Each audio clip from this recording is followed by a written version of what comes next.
প্রিয় শিক্ষার্থীবৃন্দ, আশা করি সকলেই ভালো আছো। আমরা গণিতের জগতে পরিভ্রমণ করছি কয়েকদিন ধরে।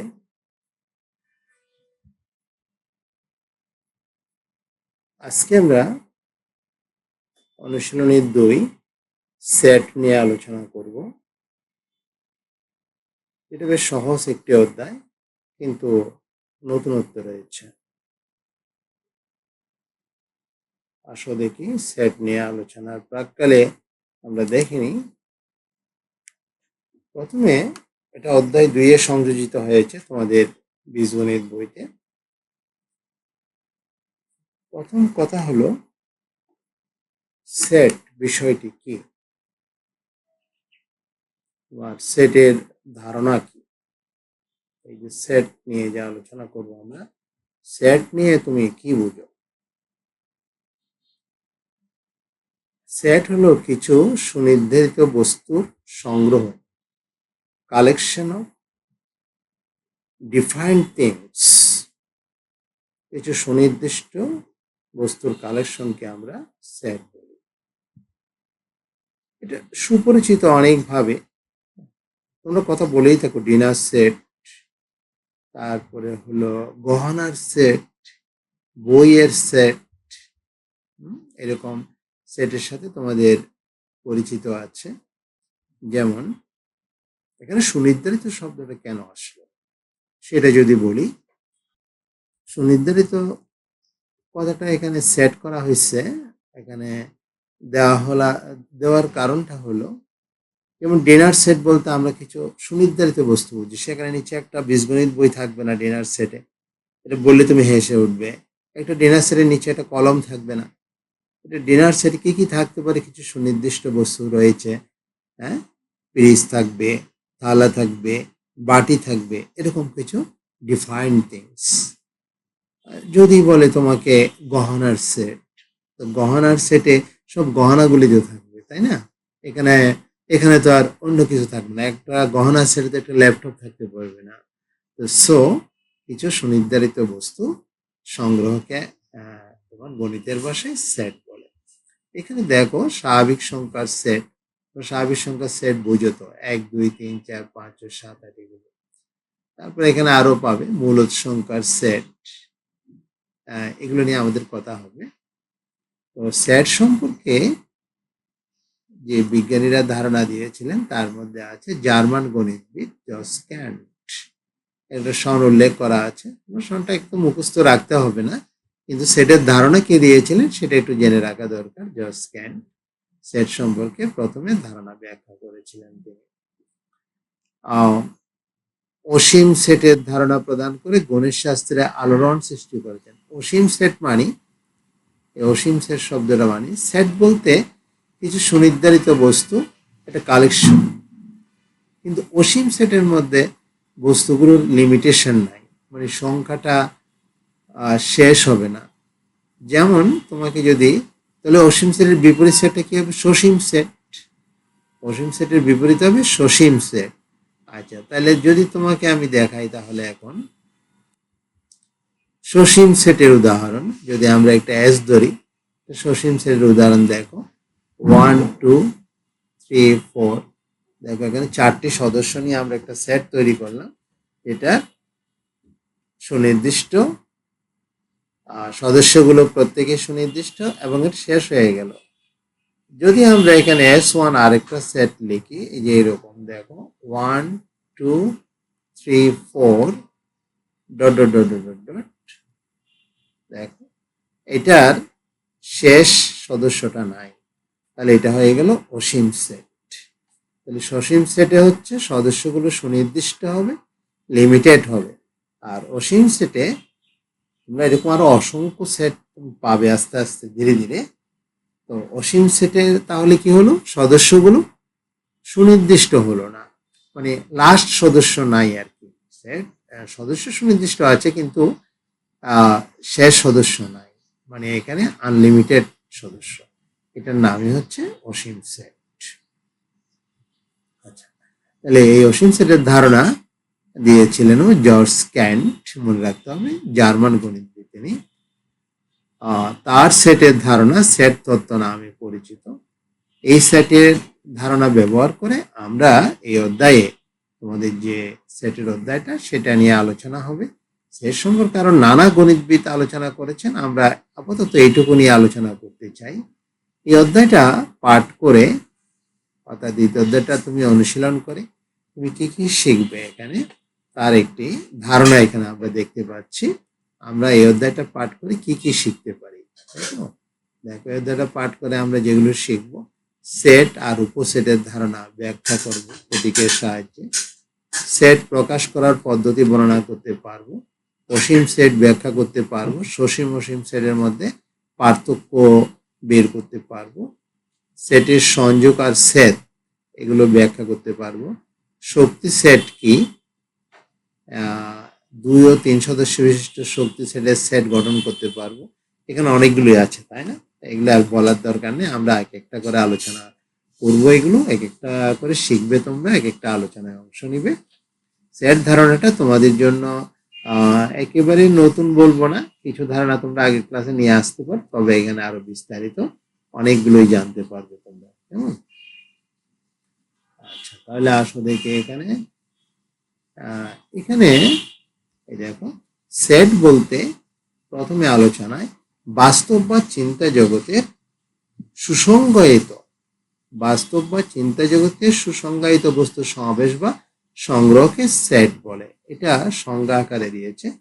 বাস্তব থাকবে, তুমি চিন্তা করতে পারো এমন, সুসংজ্ঞায়িত মানে যেগুলোর সুনির্দিষ্ট সংজ্ঞা দেয়া যাবে, যেমন ঘোড়ার ডিম বললে এটার কোনো সংজ্ঞা নাই, এটা কেউ দেখে নেই কখনো, অমাবস্যার চাঁদ, এই ধরনের বস্তুগুলিকে আমরা সেটের অন্তর্ভুক্ত করব না, কারণ এগুলো সংজ্ঞায়িত না। যেগুলো সংজ্ঞায়িত হবে, যেগুলো ব্যাখ্যা করা যাবে, সেগুলো সমাবেশ বা সংগ্রহকে আমরা সেট বলব। এখানে কতগুলো উদাহরণ, নবম দশম শ্রেণীর বাংলা, ইংরেজি, গণিত 3টি পাঠ্য বইয়ের সেট, তাহলে এখানে 3টা বই থাকবে।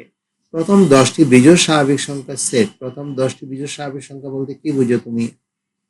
প্রথম 10টি বিজোড় স্বাভাবিক সংখ্যা, বিজোড় 1, 3, 5, 7, 9, এরকম করে কয়টা? 10টা। প্রথম 10টি বলছে, আমি এখানে কয়টা লিখছি? 5টা লিখছি। এটা সদস্য হয়ে গেল। সেট হবে তখন যখন আমরা সেকেন্ড ব্র্যাকেটে এটাকে ক্লোজ করব, তখন এটা সেট হবে। এরকম করে তোমাকে এখানে ওরা বলছে কয়টা? 10টা। এরকম তুমি হিসাব করে করে অনেকগুলো লিখতে পারো। আচ্ছা, তারপরে আসো পূর্ণ সংখ্যার সেট। পূর্ণ সংখ্যার মধ্যে প্লাস মাইনাস দুটোই থাকবে। যেমন এরকম পূর্ণ সংখ্যার সেটে ধরো -4, -3, -2, -1, 0, 1, 2, 3, তাহলে এগুলো সবগুলিকে আমরা পূর্ণ সংখ্যার সেট বলি। বাস্তব সংখ্যার সেট। বাস্তব সংখ্যার সেটে পূর্ণ সংখ্যাও থাকবে, আবার এর মধ্যে ভগ্নাংশও থাকবে। এর মাঝে মাঝে ভগ্নাংশ আছে না, এর মাঝখানে আবার ভগ্নাংশ আছে। কিরকম ভগ্নাংশ আছে দেখাই। আচ্ছা, ভগ্নাংশগুলো যদি দেখাতে যাই, আমি একটু অন্য কালে দিয়ে এখানে শো করি, তাহলে এক কাজের মধ্যে হয়ে যাবে আমাদের। যেমন এইখানে তোমার 0 আর 1 এর মাঝখানে একটা আমরা 0.5 লিখতে পারি। 0.5 যদি তোমার বুঝতে অসুবিধা হয় হাফ লিখতে পারি। 1 আর 2 এর মাঝখানে 1.5 লিখতে পারি। 2 আর 3 এর মাঝখানে 2.5 লিখতে পারি। এগুলো ভগ্নাংশ। এখানেও এরকম আছে, এখানে 2 আর 1 -half, -2/3, এরকম কত ভগ্নাংশ, কোনো ভগ্নাংশ তো জানোই, তো অসংখ্য ভগ্নাংশ, সবগুলো মিলে কিন্তু বাস্তব সংখ্যার সেট। সেটকে সাধারণত ইংরেজি বর্ণমালার বড় হাতের অক্ষর দিয়ে প্রকাশ করা হয়। এটা একটা নাম দিতে হবে না, এই নামগুলো, যেমন এটা একটা সেট নাম দেওয়া যায়, ক্যাপিটাল এস, এরকম স্মল এস হবে না। সেটকে ইংরেজি হাতে বর্ণমালার ABC মানে ক্যাপিটাল অক্ষর দিয়ে, লেটার দিয়ে তোমাকে এটা প্রকাশ করতে হবে। সেটের প্রত্যেক বস্তু বা সদস্যকে সেটের উপাদান বলা হয়। এই দেখো এখানে ধরো এই একটা সেট, এই যে যার সদস্য দেখো 2, 4, 6, এই 2, 4, 6 এগুলো প্রত্যেকটিকে এই সেটের এক একটি উপাদান বলে। তাহলে এখানে এ সেটটার কয়টা উপাদান হলো? একটা, দুইটা, তিনটা উপাদান। তাহলে 2 এ সেটের একটি উপাদান বা সদস্য, 4 এ সেটের একটি সদস্য, 6 এ সেটের একটি সদস্য। এটাকে প্রকাশ করার জন্য এই যে এরকম লেখা হয়ে থাকে। আচ্ছা, এটা আমি দেখাই এখানে, ওরা এটা দেয় নাই, ওরা এখানে আরেকটা সেট বি দিয়ে দেখাইছে। তোমার এটাকে আমি দেখাই এখানে, লিখবো 2 belongs to A, 4 belongs to A, 6 belongs to A। এই যে এটাকে belongs to বললাম, এটার নানা রকম নামকরণ আছে। এখানে দেখো 2 এ সেটের সদস্য, 4 এ সেটের সদস্য, 6 এ সেটের সদস্য। এটাকে আমরা এই belongs to কে আমরা নানা রকম নামে আখ্যায়িত করতে পারি। যেমন এই সেটে যদি যাও 1 belongs to S। আচ্ছা, তাহলে এটাকে আমি কিভাবে প্রকাশ করতে পারি? 1 belongs to S, 1 is member of S, 1 epsilon, এটা গ্রিক বর্ণমালা, এটা অ্যাকচুয়ালি যেটার উচ্চারণটা এপসাইলন, 1 epsilon S। অনেকভাবে লেখা যায়, 1 belongs to S, 1 is member of S, 1 epsilon S। তো তুমি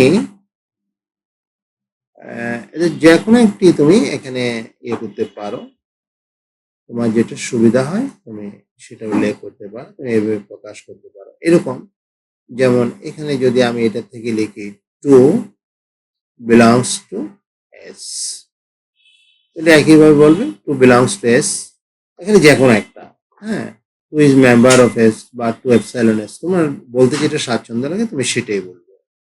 যদি এখানে আমি লিখি এই জায়গার মধ্যে দেখো S1 এর মধ্যে হাফ তো নাই, যদি বলি হাফ S1 এ আছে, দেখো তো এখানে S1 এ নাই, তাহলে half not belongs to S1।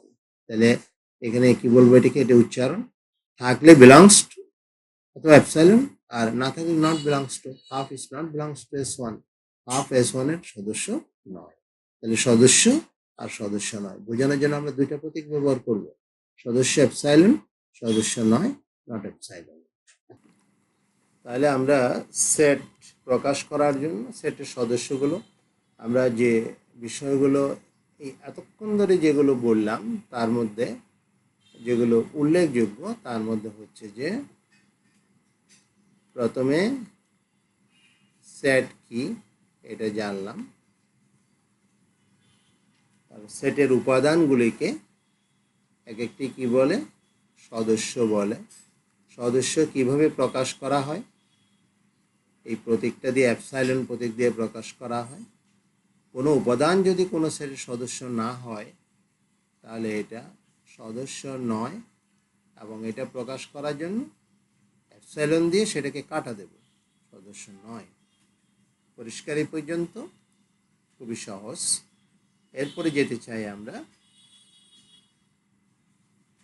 একটা সেট থেকে যখন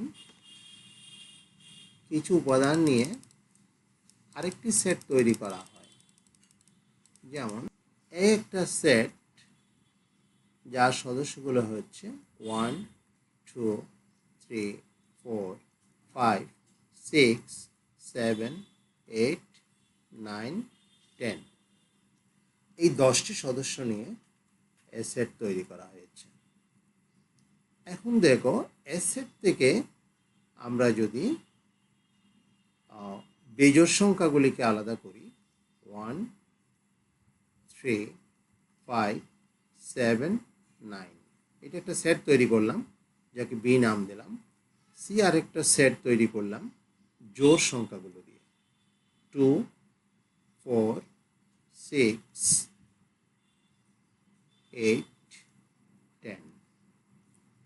এখানে দুইটা এই এক থেকে 9 পর্যন্ত এগুলিকে অঙ্ক বলা হয়। আমরা বলার সুবিধার্থে একসাথে সংখ্যা বলে ফেলতেছি, কারণ এখানে জোড়ও আছে, এখানে 2 ঘরের অঙ্ক রয়েছে। যাই হোক, তাহলে এ বি সি তিনটা সেট লক্ষ্য করো, এ সেটটা ইউনিভার্সাল সেট মানে সার্বজনীন। এটা থেকে আমরা আরো দুইটা সেট তৈরি করলাম। তাহলে এখানে বি সেটটা, বি একটা নিজের সেট, দেখো সেকেন্ড ব্র্যাকেট দিয়ে ডিফাইন করা হয়েছে, কাজে বি একটা সেট, কিন্তু এটা এ সেট থেকে নেওয়া হয়েছে। তাহলে এটাকে প্রকাশ করার জন্য আমরা যেভাবে লিখব, বি,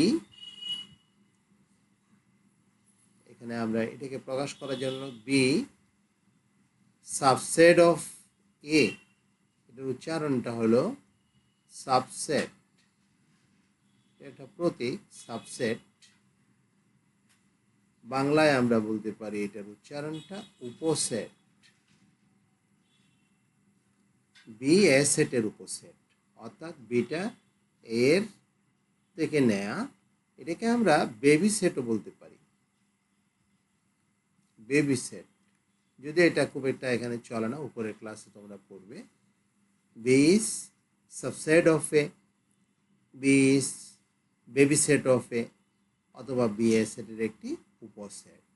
ঠিক একইভাবে লক্ষ্য করো, সি আর একটা সেট, সি, যেটা এ সেট থেকে কেবল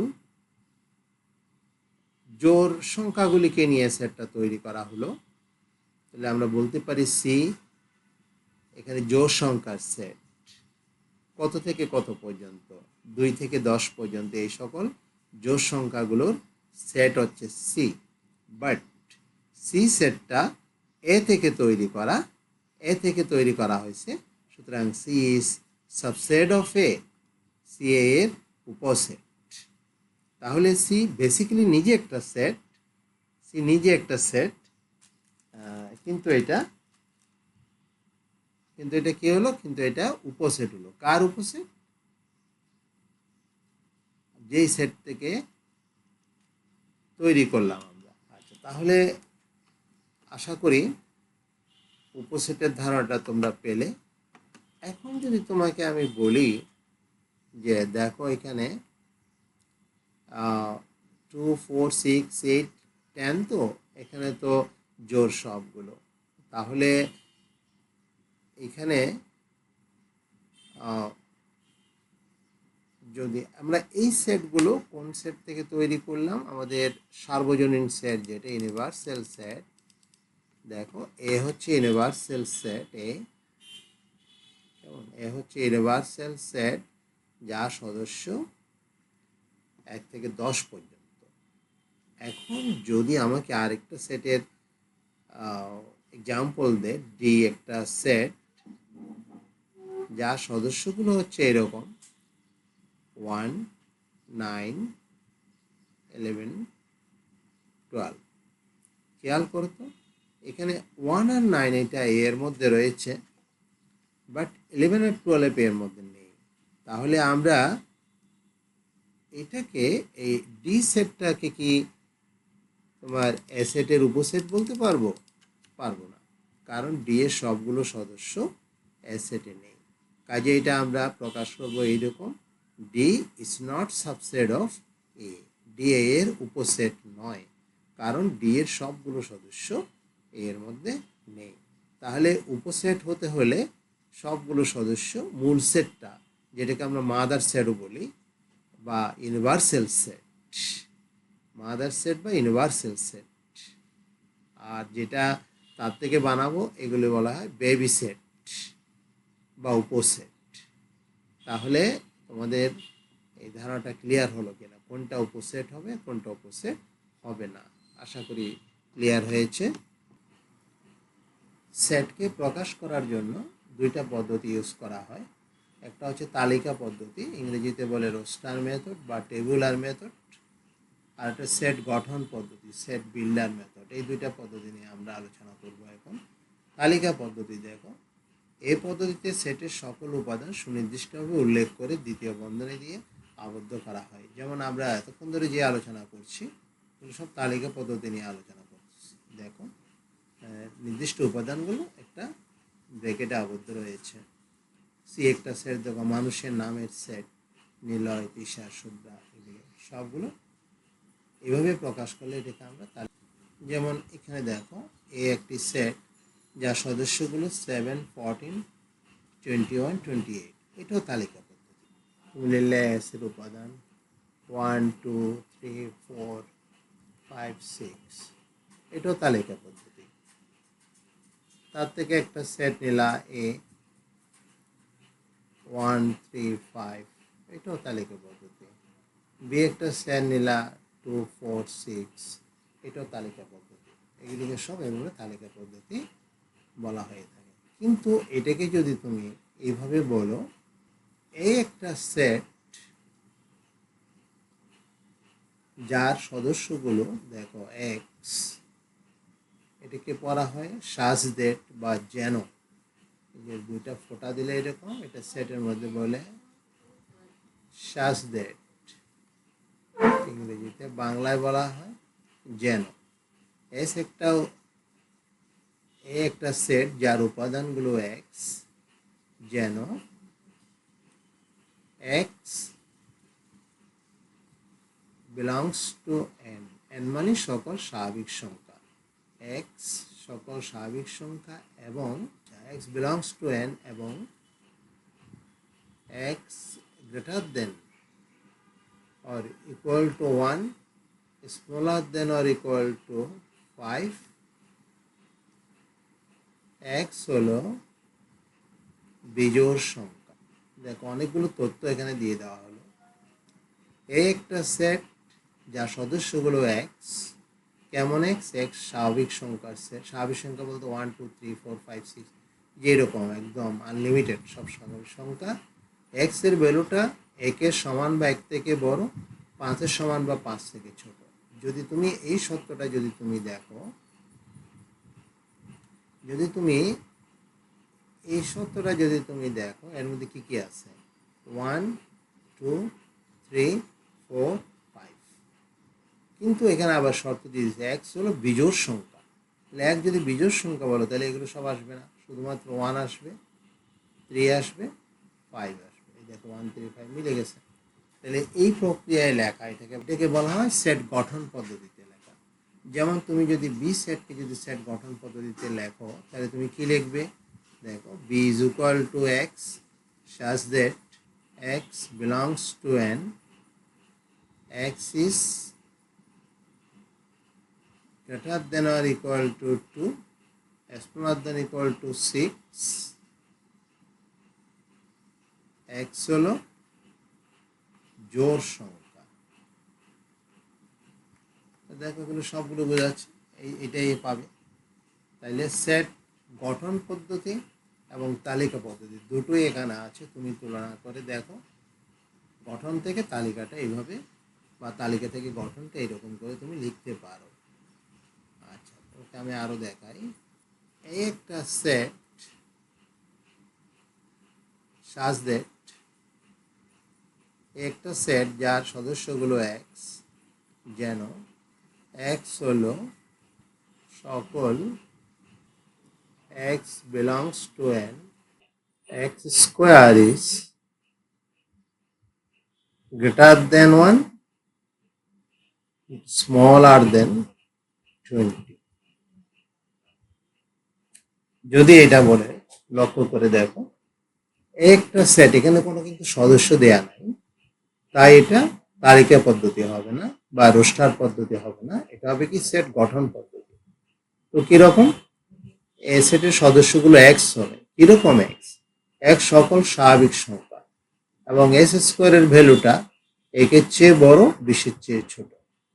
এই যদি হয়, তাহলে তুমি এক্স ইকুয়াল টু যেহেতু এন, তাহলে দেখো এটাকে আমরা কিভাবে ব্যাখ্যা করতে পারি।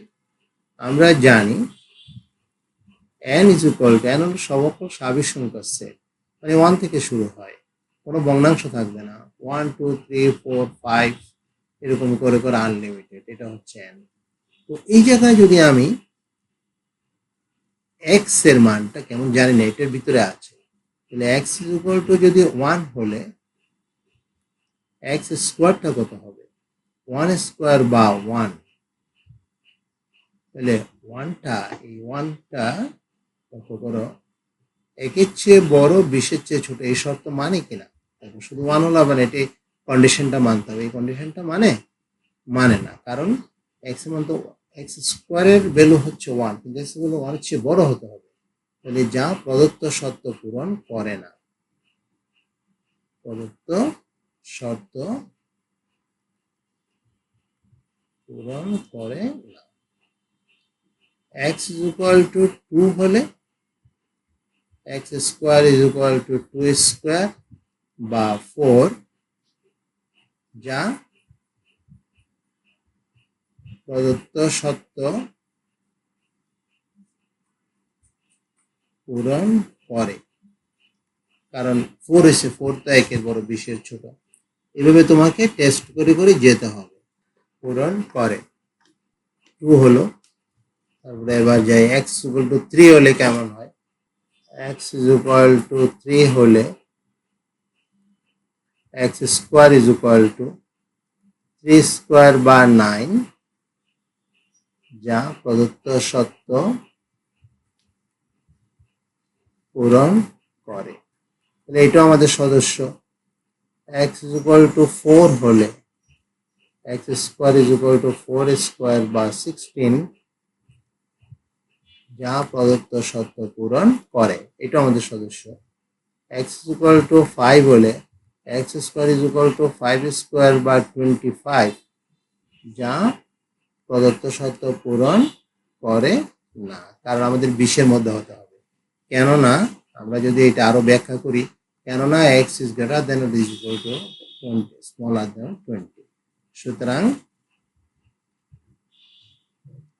x এর গ্রহণযোগ্য মানগুলো, x এর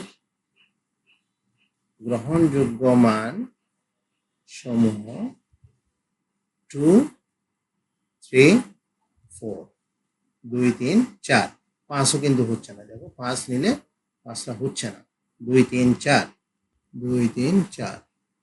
সুতরাং নির্ণয় set a is equal to 2, 3, 4। তাহলে এটা হচ্ছে সেট, এটা হচ্ছে তালিকা পদ্ধতি বা রোস্টার মেথড। আর প্রথমে যেটা দেয়া ছিল, আমাদের কাছে যেটা দেয়া ছিল সেটা হলো সেট গঠন পদ্ধতি, মানে কি করে সেটটা বানাবো সেটা বলা ছিল এখানে। দেখো একটা সেট, এটা হলো সেট, এটা হলো সেট গঠন পদ্ধতি। আর এই গঠন পদ্ধতি প্রয়োগ করে আমরা যেটা তৈরি করলাম, আমরা কি তৈরি করলাম, আমরা তৈরি করলাম a is equal to 2, 3, 4। এটা হচ্ছে তালিকা পদ্ধতি। সুতরাং তালিকা পদ্ধতি আর সেট গঠন পদ্ধতি, এই দুটার মধ্যে তোমাদের ক্লিয়ার করে দিলাম কোনটা তালিকা পদ্ধতি হবে আর কোনটা গঠন পদ্ধতি হবে। আশা করি বুঝতে অসুবিধা হবে না, কি বলো। উদাহরণ 1, একটা সেট 7, 4, 21, 28 সেটকে সেট গঠন পদ্ধতিতে প্রকাশ করো। এটা কিন্তু তালিকা পদ্ধতি বা রোস্টার মেথডে দেয়া আছে, এটাকে তুমি সেট গঠন পদ্ধতিতে প্রকাশ করতে হবে, তাই তো। এটাকে সেট গঠন পদ্ধতিতে প্রকাশ করতে বলছে। তাহলে এটা কিভাবে করবে তুমি। এ সেটের যে উপাদানগুলো, এগুলো নিয়ে প্রথমে একটু বিশ্লেষণ করা যাক। 7, 14, 21, 28, এখানে প্রত্যেকটি উপাদান 7 দ্বারা বিভাজ্য। 7, 14, 2 into 7, 3 into 7, 4 into 7, মানে 7 এর গুণিতক। 28 এর বড় নয়। 7 এর গুণিতক, 7 এর গুণিতক 7 একে 7, 7 2 14, 3 7 21, 4 7 28, কিন্তু 28 এর বড় হবে না। তাহলে আমি এটাকে যদি সেট গঠন পদ্ধতিতে প্রকাশ করি, এই একটা সেট যার সদস্যগুলো x, যেন x 7 এর গুণিতক এবং x এর ভ্যালু, এটা 0 চেয়ে বড় না লিখলেও চলে। এখানে একটা বিষয় আছে অবশ্য, 0 চেয়ে বড় দেয়া ভালো, কারণ মাইনাস তো হতে পারে, তাই না। এই জন্য 7 এর গুণিতক তো -7 হতে পারে, -14 হতে পারে, যার কারণে 0 চেয়ে বড় থাকাটা ভালো। তাহলে 17 এবং 28 এর ছোট বা সমান। দেখো 28 এর সমানও হবে বা ছোট হবে, ছোট সমান কিন্তু বড় নয়। তাহলে এটা হয়ে গেল সেট গঠন প্রক্রিয়া, সেট গঠন পদ্ধতি। এখানে আরেকটি দেখো, উদাহরণ 2 দেখো, উল্টাটা। উদাহরণ 2, বি একটা সেট যার সদস্যগুলো x, যেন x 28 এর গুণনীয়ক সেটটিকে তালিকা পদ্ধতিতে প্রকাশ করো। গুণনীয়ক বলেছে। তো 28-এর গুণনীয়কগুলো কি কি, মানে উৎপাদকগুলো, মানে 28কে কোন কোন সংখ্যা দিয়ে ভাগ করা যায়? 1, 2, 4, 7, 14, 28, এগুলো দিয়ে 28কে ভাগ করা যায়। তাহলে এগুলো সবগুলো সদস্য আমাদের এই সেটের অন্তর্ভুক্ত হতে পারে, কিন্তু শর্ত আছে আবার। 28-এর গুণনীয়ক, এখানে আর কোনো শর্ত আছে না? শর্ত নাই। তাহলে এই সবগুলোই তাহলে আমাদের নির্ণয় সেটের মধ্যে হয়ে গেল। কিন্তু এখানে যদি শর্ত আরোপ করতো, এখানে যদি একটা কন্ডিশন দিয়ে দিত এক্স, যেন এক্স 28-এর গুণনীয়ক, এবং এখানে ধরো মনে করো শর্ত আরোপ করলো এক্স ইজ গ্রেটার দেন 5, যদি এরকম একটা দিতে, তাহলে শুধু 5-এর বড়গুলো, অর্থাৎ তাহলে আনসার কত থেকে হতো? 7 থেকে, 7, 14, 28, তিনটা উত্তর হতো। তখন 1, 2 to 4 আসতো না, মানে এই শর্ত যদি আরোপ করতো। তাহলে এরকম নানা শর্ত আরোপ করে আমাদের প্রশ্ন হতে পারে। সুতরাং এটা বুঝে তুমি এটা আনসার করতে হবে। ঠিক আছে? উদাহরণ 3টা দেখো। সি একটা সেট যার সদস্যগুলো এক্স, যেন এক্স ধনাত্মক পূর্ণ সংখ্যা। ধনাত্মক পূর্ণ সংখ্যা বলতে 1, 2, 3, 4, 5, 6 এরকম, এবং এক্স স্কোয়ার স্মলার দেন 18, এটা স্কোয়ার করলে 18 থেকে ছোট হতে হবে। ধনাত্মক পূর্ণ সংখ্যা যে 1, 2, 3, 4, 5, 6, কিন্তু স্কোয়ার করলে আবার 18 থেকে ছোট হতে হবে। তাহলে এখানে লক্ষ্য করো, এক্স গুলো যদি আমরা 1 ধরি, স্কোয়ার করলে হয় 1, ঠিক আছে, 2 ধরলে 4, 3 ধরলে 9, 4 ধরলে 16, 5 ধরলে 25 হয়ে গেল। এটা 18 ছিল, কিন্তু আমাদের বলছে 18-এর ছোট হতে হবে। তাহলে আমরা কোনটা নেব? 1, 2, 3, 4 নেব। তাহলে সি ইজ ইকুয়াল টু 1, 2, 3, 4 হয়ে গেল। এখানে একটা কাজ দিয়েছে দেখো, সি ইজ ইকুয়াল টু -9, 6, -3, 3, 6, 9, সেটটিকে সেট গঠন পদ্ধতিতে প্রকাশ করে। এটাকে সেট গঠন পদ্ধতিতে প্রকাশ করতে হবে। -9 to 9 সি, যেগুলো কাজ করতে দিচ্ছে, কাজের প্রথমটা সি ইজ ইকুয়াল টু -9, -6, -3, 3, 6, 9, এটাকে তালিকা পদ্ধতিতে প্রকাশ করতে বলছে। এখন এগুলো দেখো, এখানে এক্স এর ভ্যালুটা, এগুলো যদি প্রত্যেকে আমরা এক্স ধরি, এক্স এর ভ্যালুটা দুই রকম। একটা এক্স এর ভ্যালু দেখো 3, আর একটা -3। এক্স এর ভ্যালু 6, একটা -6, 9, -9, তাহলে এরকম। তার মানে প্লাস মাইনাস, অর্থাৎ আমরা লিখতে পারি এক্স এর ভ্যালু +-3, +-6, +-9। এইরকম প্লাস মাইনাস সংখ্যা থাকলে সেগুলোকে আমরা পূর্ণ সংখ্যা বলি। পূর্ণ সংখ্যা।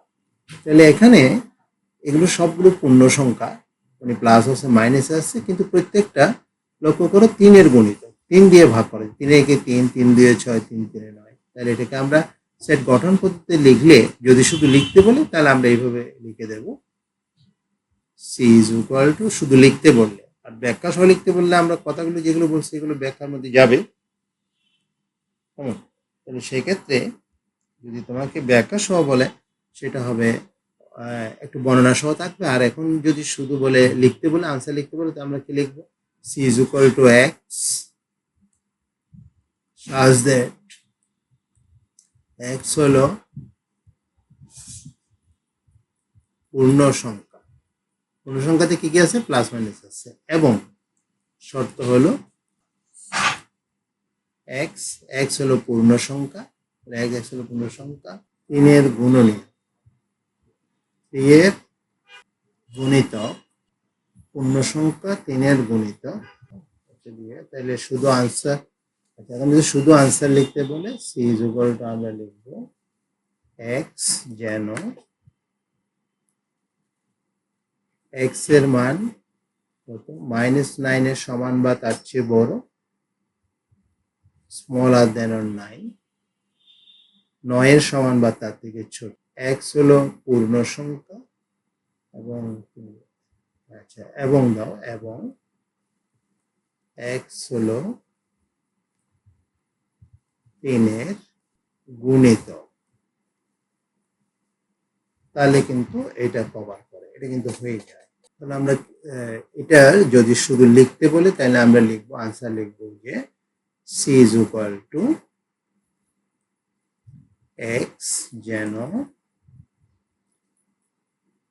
যেনটা এইভাবে বা একটা টান দিলে হয়, ফোঁটা দিলে হয়, যেন x হলো 3 এর গুণিতক, x এর ভ্যালুটা -9 এর বড় বা সমান এবং 9 এর থেকে ছোট বা সমান। তাহলে এই কথাটা লিখলে পরে তোমার এটা চলে আসবে। ঠিক আছে, এখন দেখো সি সেটটিকে যদি আমরা এইভাবে প্রকাশ করি, c is equal to x such that x হলো 3 এর গুণিতক, 3 এর গুণিতক এবং x এর ভ্যালুটা -9 এর বড় বা সমান, 9 এর থেকে ছোট বা সমান। তাহলে এটার আনসারটা এটা হয়ে যায়। আর যদি তোমাকে ব্যাখ্যা করতে বলে, এটা যদি নির্ণয় করতে বলে, এই সেটটা দিল, দিয়ে বললো যে এই সেটটির এটা হলো তালিকা পদ্ধতি, এটা গঠন পদ্ধতিতে প্রকাশ করো, পদ্ধতি সহ উল্লেখ করে প্রকাশ করো, মানে কিভাবে তুমি এটা করবে সেটা। যদি আনসার লিখতে বলে এটা লিখে দিলে হবে, আর যদি ব্যাখ্যা করো তুমি, এই যে এখানে 9 এইভাবে উল্লেখ করে দিতে পারো। এই যে এখানে যেটা আছে উল্লেখ করে দিতে পারো। এই যে এখানে যেটা আছে দেখো, তিনের আমরা এখানে ব্যাখ্যা করে দিয়েছি, এরকম এইভাবে ব্যাখ্যা করে দিতে পারো। ব্যাখ্যা করে দিয়ে তারপরে তুমি গঠন পদ্ধতিটা উল্লেখ করতে পারো। পরেরটা দেখো বি, ওয়াই যেন পূর্ণ সংখ্যা এবং Y cube smaller than equal to 18, ওয়াইকে কিউব করলে 18 থেকে ছোট হবে। তাহলে ওয়াই যদি পূর্ণ সংখ্যা হয়, আমরা জানি পূর্ণ সংখ্যার সেটগুলো কিরকম, পূর্ণ সংখ্যাতে কিন্তু জিরো থাকে, বুঝতে পারছো? তো আমি লিখি এখানে পূর্ণ সংখ্যার সেট থেকে জেড দিয়ে প্রকাশ করে, পূর্ণ সংখ্যার সেটটাকে তুমি যে কোনোটা দিয়ে প্রকাশ করতে পারো, তবে জেড দিয়ে সাথে প্রকাশ করে 0 +-1 +-2 +-3 +-4, এই যে এরকম, অর্থাৎ প্লাস নোট, বা তুমি এটাকে এইভাবে লিখতে পারো dot dot dot dot dot -4 -3 -2 -1 0 1 2 3 4 dot dot dot, এগুলো পূর্ণ সংখ্যার সেট। এখন তোমার কন্ডিশনটা কি দেখেছো? তোমার যে কন্ডিশনটা দেওয়া আছে, ওয়াই পূর্ণ সংখ্যা হবে, ওয়াই কিউব 18 চেয়ে ছোট হবে বা সমান হবে। তাহলে আমি যদি এখন ওয়াই ইজ ইকুয়াল টু, যদি আমি ছোট থেকে যাত্রা শুরু করি, শর্তটা আর একটু দেখো, সেটা ওয়াই পূর্ণ সংখ্যা এবং ওয়াই কিউব 18 চেয়ে ছোট। তাহলে সেই ক্ষেত্রে আমরা যেটা করব, প্রথমে জিরোটা মাঝখানে, তো 0 থেকে শুরু করো। ওয়াই ইজ ইকুয়াল টু 0 হলে Y cube is equal to 0, যা প্রদত্ত সত্য পূরণ করে, অথবা যা 0 লিখে, যা না লিখলে একটা কাজ করতে পারো, smaller than 18, Y is equal to +-1 হলে Y cube is equal to, cube করলে +-1ই হবে, এটা 18 চেয়ে ছোট। ওয়াই ইজ ইকুয়াল টু +-2 হলে Y cube is equal to +-8, এটা 18 চেয়ে ছোট। ওয়াই ইজ ইকুয়াল টু +-3 হলে Y cube is equal to +-27 হয়ে যায় না, যা প্রদত্ত শর্ত পূরণ করে, কারণ সাথে হয়ে গেছে, 18 চেয়ে বড়। তাহলে আমাদের নির্ণয়, তাহলে সেটটা কি হচ্ছে, তাহলে কোন কোন, এখানে ওয়াই এর কোন কোন মানগুলো গ্রহণযোগ্য হচ্ছে আমরা সেটা লিখতে পারি। এখন ওয়াই ইজ ইকুয়াল টু 0 +-1 +-2 গ্রহণযোগ্য মান। আমাদের সেটটা নির্ণয় সেটটার নাম বি দিছে, তাই নির্ণয় set B is equal to, বাংলায় দিতে পারো, প্লাস মাইনাস দিতে পারো, 0 +-1 +-2 এইভাবে দিতে পারো, অথবা তুমি দিতে পারো বি ইজ ইকুয়াল টু -2 -1 0 1 2, এটাই তোমার আনসার। আশা করি বুঝতে অসুবিধা হয়নি। এগুলো বুঝে বুঝে করতে একটু সময় লাগবে। তুমি আস্তে আস্তে করো, ধীরে ধীরে আগাও। স্যার তোমাদের জন্য অনেকখানি নতুন অপারেশন, অনেক কিছুই তুমি ধীরে ধীরে বুঝে বুঝে করলে ভালো লাগবে। আমরা এখানে শেষ করতে চাই আজকে। আগামী ক্লাসে আবার থেকেও, আগামী ক্লাসে দেখা হচ্ছে তোমাদের সাথে আবারও। এই সেট নিয়েই একটু সময় নিয়ে করলেও এটা একটু, অধ্যায়টা খুব সহজ, একটু ভালো করে বুঝে করলে তোমরা সবগুলো আনসারই সঠিক মতো পরীক্ষায় পারবে। তো নিরন্তর শুভেচ্ছা সকলকে, ভালো থেকো। দেখা হচ্ছে পরের ক্লাসে।